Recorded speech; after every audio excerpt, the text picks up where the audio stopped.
Len waved goodbye to his mom and hurried off to school, the crisp morning air brushing against his face. His school stood near the edge of a dense forest, a forest shrouded in mystery and fear. Rumors whispered through the town about a hidden castle deep within, overflowing with gold. Many had ventured in, tempted by the legend, but none had ever returned. No one knew what had happened to them. An unofficial organization, known as Murmura, had emerged from the shadows, offering help to those daring enough to enter the forest. They provided supplies, maps, and even guidance, at a cost. Their contract was clear. Whatever you find belongs to us. And if you die, we take no responsibility. Len and his friends, Ken, Mia, and Rena, often talked about the forest, fascinated yet terrified. A few weeks ago, one of their classmates had gone in and never came back. Since then, the school had issued strict warnings. Stay away from the forest. That evening after school, Len and his friends gathered at their usual coffee shop to study. As they flipped through their books, hushed voices murmured nearby. Someone had entered the forest that day. Len's ears perked up, but he said nothing. After finishing his studies, he bid farewell to his friends and walked home. When he stepped inside, the house was unusually silent. "Mom? Where are you?" he called. No response. A sudden noise came from the kitchen. His heart pounded as he rushed in, only to find his mother collapsed on the floor. "Mom!" Len shouted, kneeling beside her.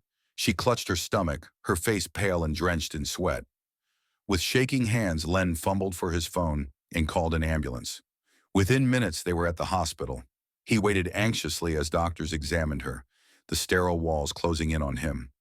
After what felt like hours, the doctor returned with a grim expression. "Your mother has advanced stage colon cancer. The situation is critical. We need to operate immediately. The surgery will cost 1 lakh. The words hit Len like a tidal wave. He stared blankly at the doctor. 1 lakh? He whispered.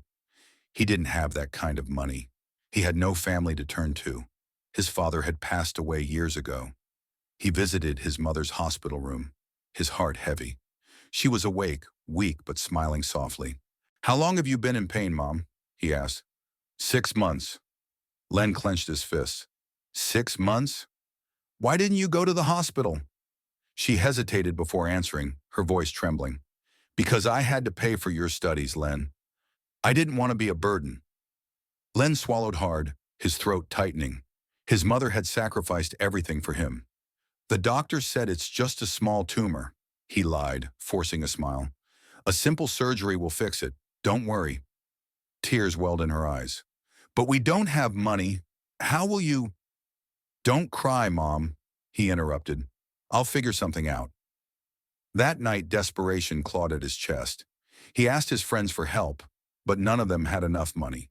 He felt utterly helpless. Sitting in the hospital hallway, he broke down in tears. A security guard noticed him. "Son, why are you crying?" With nothing to lose, Len poured out his heart. The guard listened quietly, then leaned in and whispered, "There is a way, but it's dangerous." Len wiped his eyes. "What do you mean?" The guard hesitated before speaking. "Murmura. They help people enter the forest. If you find gold in the castle, you'll have more than enough for the surgery." Len's breath caught in his throat. The forest, the castle, the rumors. But this time he wasn't thinking about riches. He was thinking about his mother. The next morning he stood before the entrance of the Murmura organization, his fists clenched. What is the Murmura organization? Really? Are they simple guides, or is there something far more sinister lurking in the shadows? And the forest, the golden castle, are they real? Or just another legend meant to lure in the desperate and the foolish? Len stands at the edge of a choice that could change everything. Will he risk everything to save his mother, or uncover a truth far darker than he ever imagined? To find out, stay tuned for next month.